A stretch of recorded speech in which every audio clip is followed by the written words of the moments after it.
Hola a todos, mi nombre es Valentina Gómez y les quiero dar la bienvenida a Café CBOB, un podcast que trata de temas de salud y educación con expertos hispanohablantes en esas áreas. Este podcast se los ofrecemos la Fundación Children Beyond Our Borders, una organización sin fines de lucro que trabaja para eliminar barreras a la educación y proveer una base para mejorar la calidad de vida de niños vulnerables en el condado de Alachua y en Latinoamérica. El día de hoy vamos a tratar de un tema que está afectando a nuestra comunidad, las enfermedades pulmonares como la fibrosis quística y el asma. Para hablar de este tema nos encontramos en los estudios de Tu Fiesta Miria con la invitada del día de hoy, la doctora Silvia Delgado. La doctora Delgado obtuvo su título en medicina en la Escuela de Medicina de la Universidad Dr. José Matías Delgado en El Salvador y luego completó su formación de posgrado en pediatría en la Universidad Estatal de Nueva York en Brooklyn y se especializó en pediatra pulmonar en el Hospital Nacional de Niños en Washington, D.C. Actualmente, la doctora Delgado evalúa y trata a niños con una amplia gama de trastornos respiratorios como el asma, aspiración crónica, traqueomalacia, broncomalacia, anomalías pulmonares congénitas, etc. y sirve como la directora del Centro Pediátrico de Fibrosis Quística de la Universidad de la Florida y del Centro de Fibrosis Quística Newborn Screen. Además, es profesora asistente clínica de pediatría en la División Pulmonar Pediátrica de la Universidad de la Florida y tiene un interés personal en mejorar la atención de los pacientes con fibrosis quística en los países en desarrollo. Bienvenida, doctora. ¿Cómo se encuentra el día de hoy? Bien, gracias. Muy feliz de estar aquí colaborándoles. Claro. Bueno, vamos a empezar ya con el tema de hoy y vamos a empezar con la primera condición que vamos a hablar hoy, que es el asma. ¿Puede empezar a hablarnos un poquito de qué es esta condición y cuáles son sus síntomas? Sí, claro. El asma es una enfermedad respiratoria bastante común y prevalente en muchos niños y se caracteriza por una inflamación en los pulmones que hace que se cierren las vías respiratorias y esto les causa dificultad respiratoria. Esta generalmente tiene un componente genético, o sea, viene de familia. Sin embargo, hay muchas predisposiciones también ambientales que pueden hacer que una persona con una predisposición genética se le empeore, se le desarrolle el asma también. Okay. ¿Y qué factores ambientales pueden contribuir a ese desarrollo de la condición? Muy buena pregunta. Uno de ellos es la exposición a alergenos, el mojo, el polen, dependiendo si los pacientes tienen como alergias a ciertos árboles. Más aquí en esta región tenemos muchos árboles que pueden hacer que le den muchas exacerbaciones. Luego también los virus respiratorios pueden hacer que se cause esos genes se vuelvan a despertar cuando tengan la predisposición genética. El tabaco, la exposición al humo de tabaco puede también exacerbar esto, entre muchas. Muy bien. Y entonces, como padres, ¿qué podemos hacer cuando pensamos que nuestros hijos pueden tener esta predisposición genética o que están expuestos a estos factores que acabamos de discutir? Muy buena pregunta, sí. Bueno, el asma generalmente se caracteriza por una tos, que generalmente es una tos seca, y es una tos que no se quita. Y es una tos que muchas veces los padres dicen se le va al pecho, y a veces se puede escuchar como un silbido, o como dicen en otras partes, un chillido en el pecho, que eso se caracteriza que está el aire pasando por una vía aérea respiratoria que está cerrada. Okay. Entonces, esta tos crónica o que se exacerba, digamos, con eso, es lo que nos tiene que hacer pensar, puede ser que nuestro hijo tenga asma, porque normalmente un virus dura una semana, 5 lo más, y ya se recupera, y no se tiene que ir a los pulmones. Luego, también, si digamos, es relativamente común que un infante le dé un virus respiratorio y se le vuelva bronquiolitis, como se conoce, cuando se va a los pulmones. Sin embargo, si eso pasa cada vez que le da un virus respiratorio 5 veces, eso ya hay que lleva la respuesta, puede ser que mi hijo tenga asma. Okay.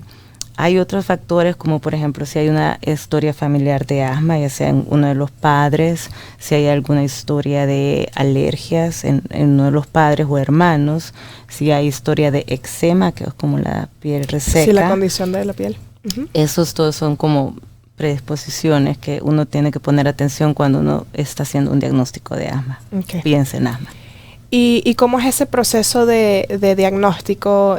¿A qué punto los padres deben decir, ok, tengo que ir a ver un especialista porque pienso que mi hijo tiene asma? ¿Y cómo es el proceso de diagnóstico? Muy buena pregunta. Bueno, cuando los niños están un poco mayores, de 5 años, incluso nosotros podemos hacer ciertas pruebas de 3 años en adelante, donde se hacen pruebas de función pulmonar, donde vemos qué tan rápido pueden ellos exhalar en una de ellas, eso se llama espirometría. En otro vemos también las resistencias pulmonares y luego les damos albuterol, o en otros países se le llama salbutamol, que es una medicina que actúa en los bronquiolos, abriendo las vías aéreas que se ha cerrado. Si eso se revierte, eso así es como se puede hacer, digamos, el diagnóstico de asma, como confirmado con algo objetivo. Sin embargo, clínicamente, los niños menores de 3 años, 5 años, que no se puede hacer esta prueba, es un diagnóstico básicamente clínico. Si vemos estos síntomas, entonces se le da el tratamiento con generalmente esteroides orales, si hay mucha obstrucción, y inhalados como mantenimiento, y se evalúa la respuesta también, aparte de todos los factores, si tienen historia de alergia, historia familiar, entonces así se hace el diagnóstico clínico. Ok, muy bien. Y cuando obtenemos un diagnóstico positivo, que ahora tenemos confirmación de que el niño sufre de asma, ¿cómo es el tratamiento que podemos hacer como papás para tratar de prevenir ataques o de evadirlos? ¿Y cómo tratamos a nuestro niño con asma al día a día? Muy buena pregunta.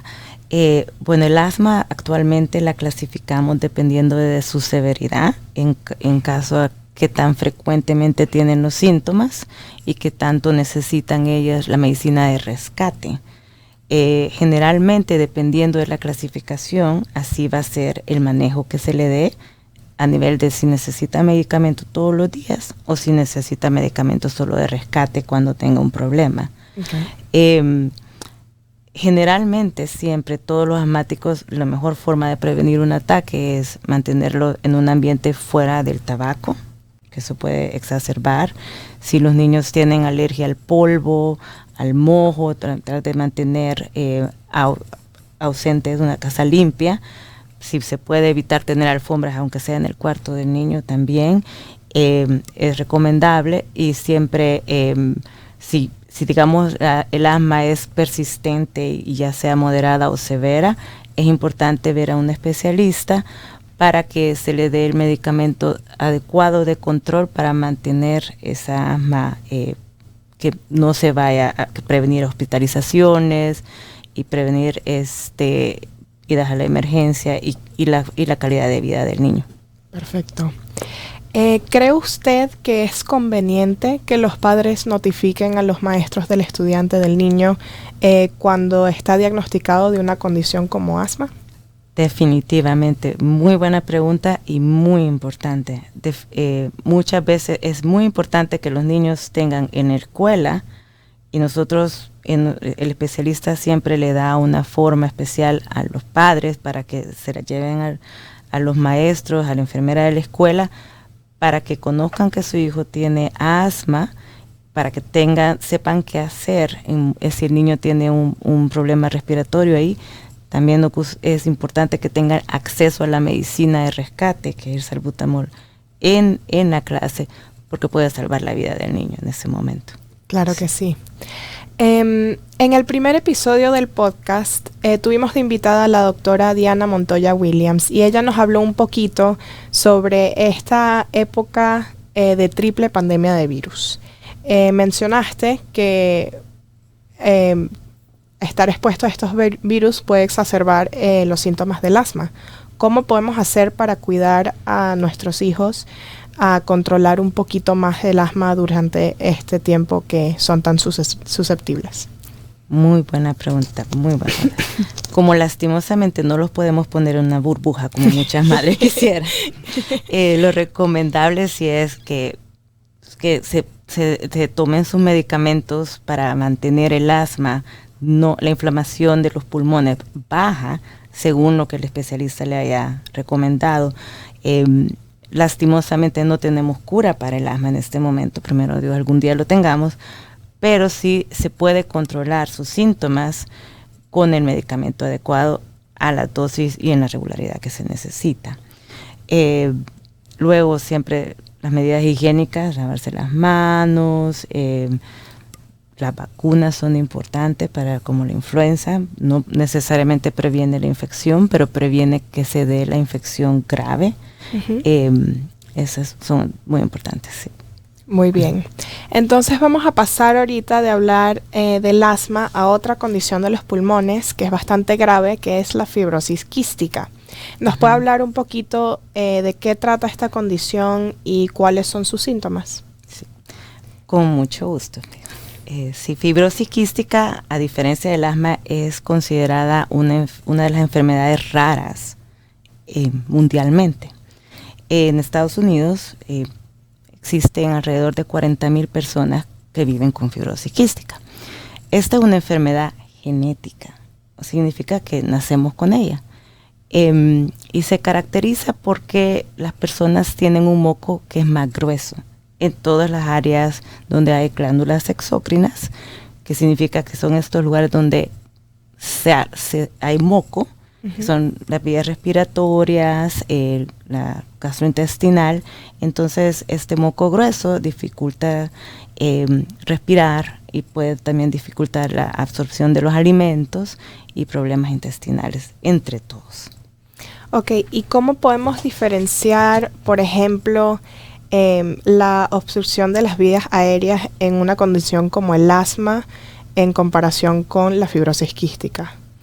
Esa es una muy buena pregunta y esa es la importancia también, porque cuando un asma no es fácil de controlar para el nivel del pediatra, es que es importante referir a un especialista, porque ahí se hacen todas las evaluaciones necesarias para ver que si este niño tiene algo que no es asma o algo además del asma.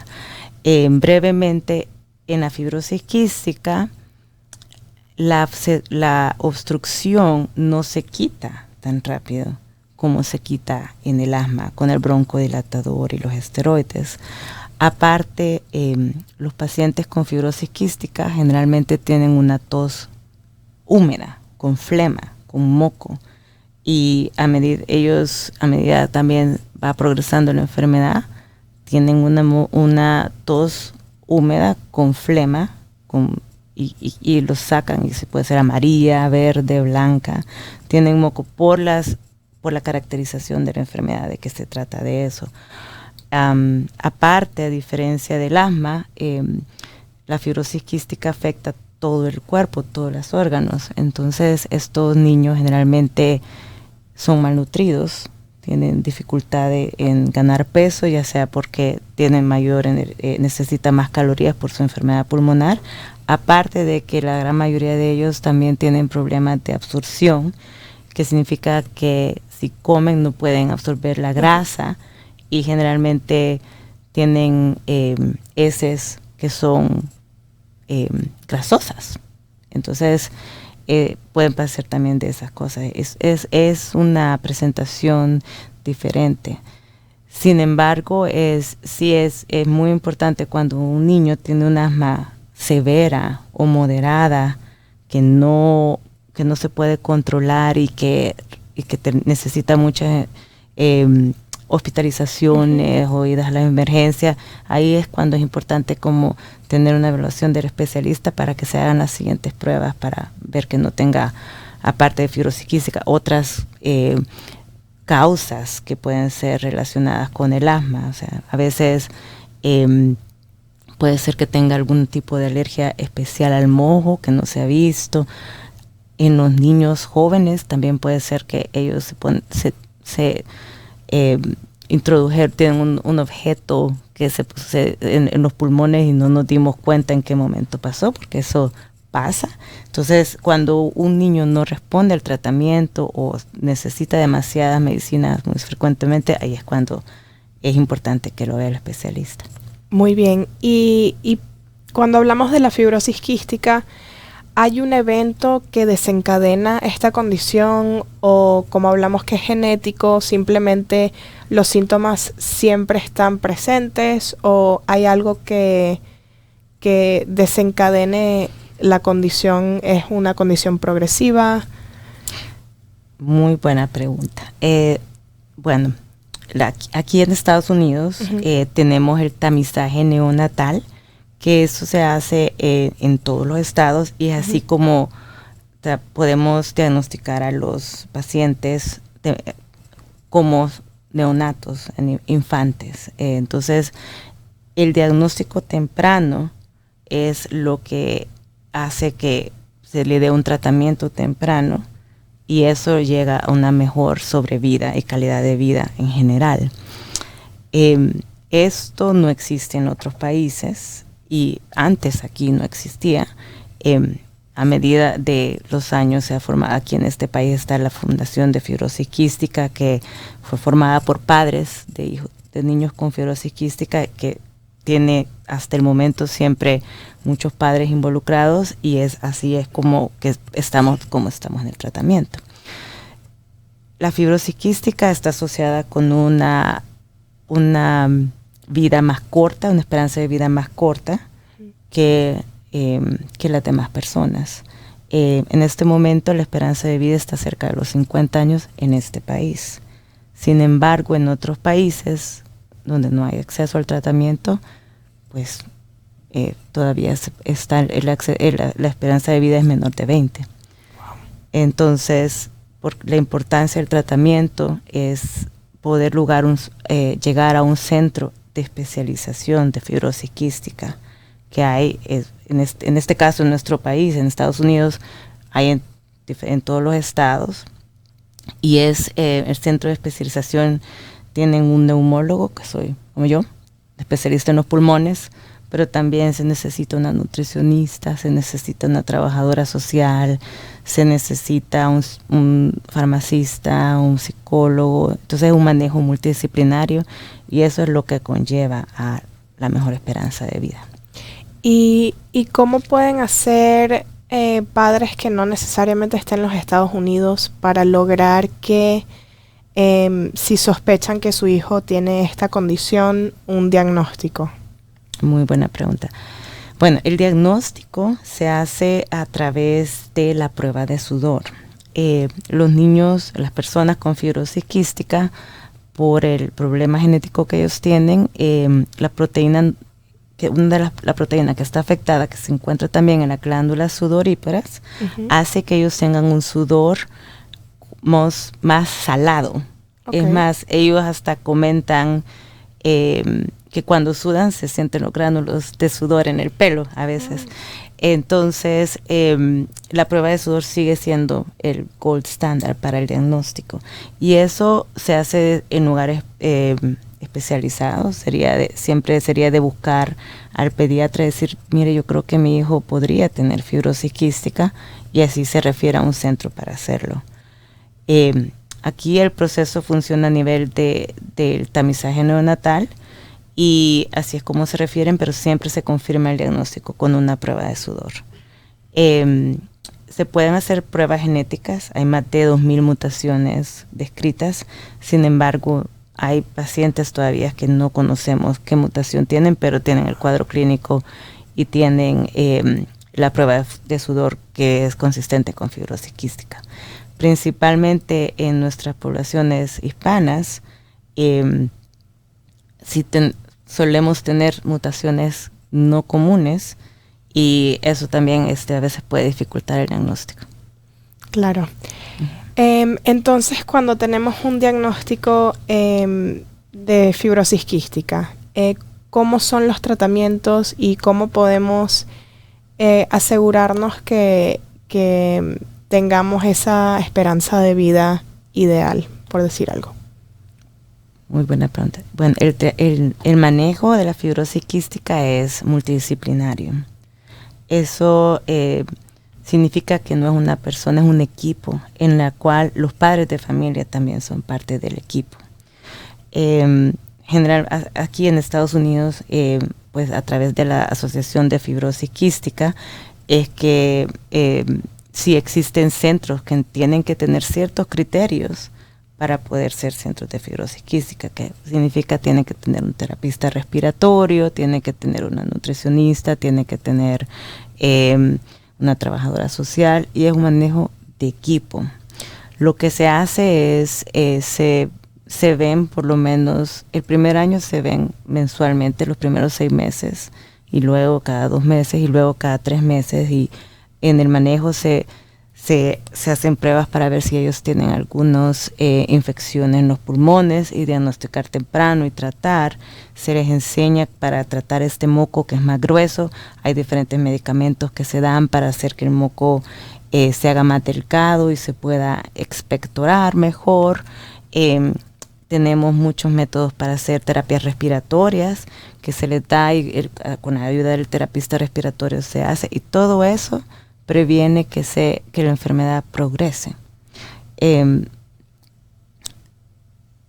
Ahora también tenemos nuevos tratamientos que, en base a las mutaciones, que han cambiado la vida de muchos niños, y ahorita está accesible para casi el 85-90% de la población. Lastimosamente, muchas veces la población latina cae en ese grupo donde no califican para estos medicamentos. Sin embargo, hay un compromiso de la asociación, de la comunidad de fibrosis quística, de buscar un tratamiento para todos, y se están haciendo investigaciones también en qué medicamentos se les puede desarrollar para ellos. Sí, como había mencionado usted, esta es una condición que prevalece en la población blanca y no la latina, entonces definitivamente es muy importante ese trabajo que están tratando de hacer para encontrar un tratamiento para todos los pacientes que sufren de esta condición. Ahorita vamos a hablar un poquito más sobre tu formación, pero ¿hay algo que te gustaría agregar sobre cualquiera de las dos condiciones? ¿O crees que...? No, quizás solo un poco más enfatizar. Las dos condiciones son completamente, son diferentes. Una sí, bastante común, bastante prevalente, como el asma. Una es relativamente rara. Sin embargo, yo creo que es importante para los padres de familia como poner un poco de atención y también alzar su voz cuando sea necesario para decir, me parece que ya demasiadas veces está tosiendo, y como preguntar a su pediatra cómo cree que no sería bueno como investigar un poco más acerca de esto. O sea. Definitivamente. Bueno, ahorita vamos a hablar un poquito sobre tu experiencia como doctora. ¿Qué es lo que más te gusta de trabajar con niños que sufren de enfermedades pulmonares? Muy bien. Bueno, a mí me encanta trabajar con niños. O sea, yo siempre quise ser pediatra porque los niños son el futuro y siempre tienen una energía y ellos siempre te sorprenden. Y mi mamá es ginecóloga, entonces desde pequeña estuve yendo a hospitales y ella se encargaba de las mamás y yo siempre me iba a ver a los bebés recién nacidos. Me gustó la pediatría pulmonar porque tiene, en sí me gustó mucho la fisiopatología de eso. Tiene mucha matemática y mucha física, entender la física de los pulmones. Entonces, y a mí me gustaba mucho eso también, creciendo. Entonces, aparte, yo tengo la bendición de ver a mis pacientes crecer. Los conozco desde el diagnóstico y luego he ido a cumpleaños, quinceañeras, graduaciones. Muy bonito, muy bonito. Me gusta mucho mi trabajo, me da mucha satisfacción personal y he llorado en un par de ocasiones cuando se ha perdido un paciente, y también he llorado de felicidad cuando han tenido un trasplante de pulmón, así que es muy bonito. Muy bonito. ¿Y qué te atrae específicamente de la fibrosis quística? Porque la mayoría del trabajo que estás haciendo ahorita se enfoca en esa condición. Sí. La fibrosis quística es una enfermedad bastante compleja. Como dije, es una enfermedad multisistémica. O sea, afecta todos los órganos donde hay una glándula exócrina. Sin embargo, pues la principal causa de muerte sigue siendo respiratorio, por eso es que el rol de mi rol como neumóloga es importante. Yo aprendí a admirar mucho a los padres y a los pacientes con esta enfermedad, en el sentido de esas lucha y esa gana de vivir y de salir adelante. Entonces, me da mucha satisfacción y me gusta mucho ayudarles en el día a día, y los admiro mucho de cómo, a pesar de lo que puede ser de difícil tener el tratamiento que ellos tienen, o sea, ellos tienen que hacer tratamientos respiratorios de base, mínimo 2 horas al día de su vida, es para eso. Tienen que tomar medicinas constantemente, entonces los admiro mucho. He aprendido mucho de ellos, y es el deseo de vivir. Ellos saben, sus padres saben, y ellos también saben tempranamente su condición, saben las limitaciones que existen. Sin embargo, una cosa que es muy inspiradora es de la comunidad de fibrosis quística, es que tan lejos estamos llegando, y qué tan rápido hemos aumentado, y cómo hemos llegado a los medicamentos que tenemos ahora, cómo ha cambiado significativamente en los últimos años, o sea, con todo el desarrollo de nuevos medicamentos, y todo ha sido por el manejo multidisciplinario, y muy importante porque los padres y los pacientes están bien involucrados en todo. O sea, son, creo yo, que el motor de todo. Ellos son la inspiración y el motor de todo. Entonces, creo que todos los que estamos involucrados en fibrosis quística lo sentimos. Qué bonito. Sí. Muy, muy, muy bonito, doctora. Muchísimas gracias por aceptar la invitación el día de hoy y venir a hablar con nosotros de estos temas que son tan, tan importantes, especialmente en nuestra comunidad. Gracias por venir. Gracias. Ustedes. Okay. Y muchísimas gracias a todos por sintonizarse a este tercer episodio de Café CBOB. Los invitamos a seguirnos en nuestras redes sociales, @IamCBob, IAMCBOB, y que nos dejen comentarios e ideas para otros temas que hablar en el podcast. Esperamos que nos vuelvan a sintonizar en las próximas 2 semanas. Gracias.